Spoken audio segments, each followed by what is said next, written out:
तो जैसे कि आप लोग को कल रिजल्ट आ चुका है, सभी विद्यार्थी का रिजल्ट आ गया है। तो बहुत सारे विद्यार्थी के मन में ये डाउट हो रहा है जो कौन सा विषय रखे, किस विषय के बारे में हमको पढ़ना है, कौन सा विषय इंटर में रखना है। आप लोग का बहुत ज्यादा कमेंट भी आ रहा था, तो इसी के बारे में आज हम लोग इस वीडियो में बात करने वाले हैं। जय हिंद दोस्तों, स्वागत है आप लोग की आपके अपने YouTube चैनल मैथ वाला गुरुजी पे। दोस्तों, अगर आप लोग अभी तक इस चैनल को सब्सक्राइब नहीं किया तो सब्सक्राइब करके बेल आइकन ऑल कर लीजिएगा।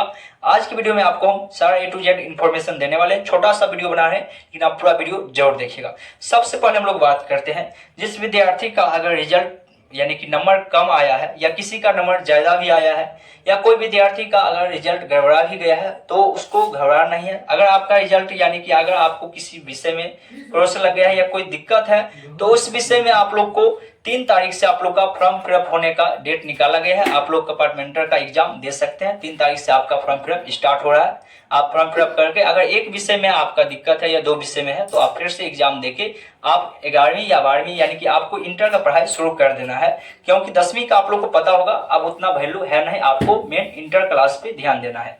अब हम लोग बात करेंगे जो इसमें आपको कौन सा विषय रखना है, किस विषय आपको रखना चाहिए। काहे कि आप लोग को मन में ये बहुत ज्यादा डाउट है जो कौन सा विषय रखे, साइंस रखे या आर्ट रखे या कॉमर्स रखे, क्योंकि आप लोग का लगातार बहुत ज्यादा कमेंट भी आ रहा था जो कौन सा विषय इंटर में रखना है। तो इसी के बारे में हम लोग बात करेंगे। तो देखिए, सबसे पहले आपको बहुत सारे विद्यार्थी को ऐसा होता है जो रिजल्ट के बाद वो ये डिसाइड करता है जो कौन सा विषय उसको रखना है, और बहुत सारे विद्यार्थी ऐसा है जो रिजल्ट से पहले ही उसको फाइनल रहता है जो हमको यही विषय रखना है। तो आपको इसमें सही क्या है गलत क्या है वही आप लोग को हम बताने वाले हैं। वो इससे तो आप लोग को भी इतना पता है। देखिए, सबसे पहले आप लोग को बता दें, अगर आपका रिजल्ट आया है और आपको मान के चलिए आपको साइंस पढ़ना है या आपको मैथ पढ़ना है, ठीक है, तो आपको मैथ में अगर हो सकता है बोर्ड के एग्जाम में आपको 30 ही नंबर आया होगा, 40 ही नंबर आया होगा, लेकिन आप पहले से सोचे थे जो हमको साइंस से मैथ से पढ़ना है, ठीक है, और आपको इस विषय में क्या हुआ नंबर ही कम आया।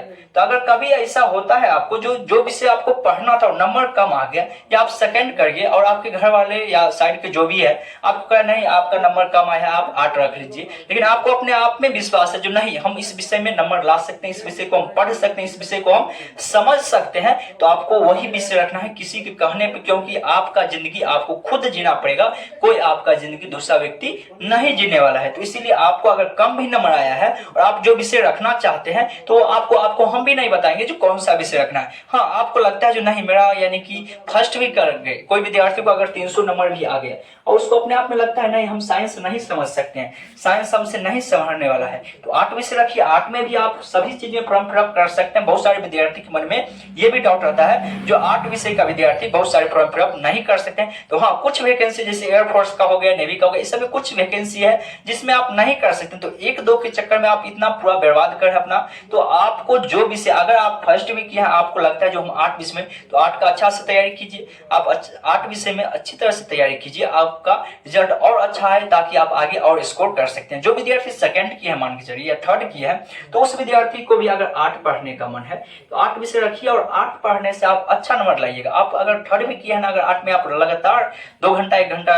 एक साल मेहनत कर देते हैं तो आपको आराम से 350 से ऊपर नंबर आप लोग को प्लस आ जाएगा, ठीक है। और जैसे ही आप लोग का 70% से अच्छा नंबर आता है तो आपको कोई भी वैकेंसी में आसानी से आपका जॉब मिल जाएगा, क्योंकि आप लोग को पता होगा क्लास 10वीं का जो है क्लास 10वीं का वैल्यू खत्म हो रहा है, ठीक है। बहुत कम वैकेंसी इस पे देखने के लिए मिलता है। अब अधिकांश वैकेंसी जो आता है वो आपको 12वीं क्लास के बाद आता है, 12वीं क्लास पे आता है। तो आप लोग साइंस लेते हैं, आप मान के चलिए किसी को साइंस में बायोलॉजी पढ़ने का मन, तो बायोलॉजी पढ़ने से पहले आप क्या करिए, बायोलॉजी आपको रखना है तो आप एक बार इंटर का बायोलॉजी उल्टा के देख लीजिए, या जो विद्यार्थी इंटर में बायोलॉजी पढ़ा है उससे पूछ लीजिए क्या बायोलॉजी समझ में आता है या नहीं। आपको 10वीं, क्योंकि 10वीं का बायोलॉजी और 12वीं का बायोलॉजी में आपको कुछ ना कुछ अंतर देखने के लिए थोड़ा सा वहां पे जाके हार्ड हो जाए।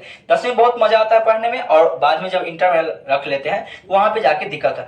मैथ ही अगर आप रखते हैं साइंस में तो आपको मैथ देखिए जो 10वीं आपको समझ में आ रहा था या नहीं, अगर आप समझ रहे थे आप बना सकते हैं तो आप मैथ विषय रख सकते हैं। अगर 8 में आपको समझ में आ रहा है, ऐसा नहीं जो 8 में 20 नंबर आ गए तो 8 विषय रखेंगे, नहीं, ऐसा आपको बिल्कुल नहीं करना है। आपको जो विषय समझ में आ रहा है, जो विषय आपको पढ़ने में मजा आ रहा है वही विषय आप लोग रखिएगा, ठीक है। तो ये आपके ऊपर डिसाइड है। जो आपको कम नंबर भी आया है अगर आप चाहते हैं जो विषय रखने के लिए वो विषय आप रखिएगा, निफिक्र, किसी को कहने से आपको कोई फर्क नहीं पड़ता है। अगर आप लोग क्लास ज्वाइन करना चाहते हैं तो ऑनलाइन क्लास कोशिश करेंगे देंगे। अभी क्लास 10वीं का ही लगातार चल रहा है, लेकिन ऑफलाइन क्लास में भी आप लोग को कोशिश किए हैं, जो ऑफलाइन क्लास स्टार्ट कर दिया गया है आप लोग का, जैसे मैथ का क्लास भी स्टार्ट कर दिया गया है, साइंस का फिजिक्स का भी क्लास स्टार्ट कर दिया गया, सभी विषय का क्लास और आर्ट का भी क्लास, जैसे मैथ का साइंस का, ये अगर कोई भी विषय का आप तैयारी करना चाहते हैं और आप नजदीक का है, बेहड़ी शिवाई नगर के नजदीक के विद्यार्थी अगर आप हैं तो आप क्लास ज्वाइन कर सकते हैं। आपको सभी का टाइम रखा गया है, उसका नंबर आप लोग को दे देते हैं। आप लोग मोबाइल पर कॉल नहीं करिएगा, मैसेज करके आप लोग टाइम पूछ सकते हैं, या अगर ज्यादा आती है तो आप कॉल भी कर सकते हैं और आपको यानी कि इस पे इंफॉर्मेशन दे दिया जाएगा जो कितना बजे से समय रहने वाला है। और आपको एडमिशन में है, कोई भी चीज में कोई दिक्कत हो है तो आप लोग संपर्क कर सकते हैं।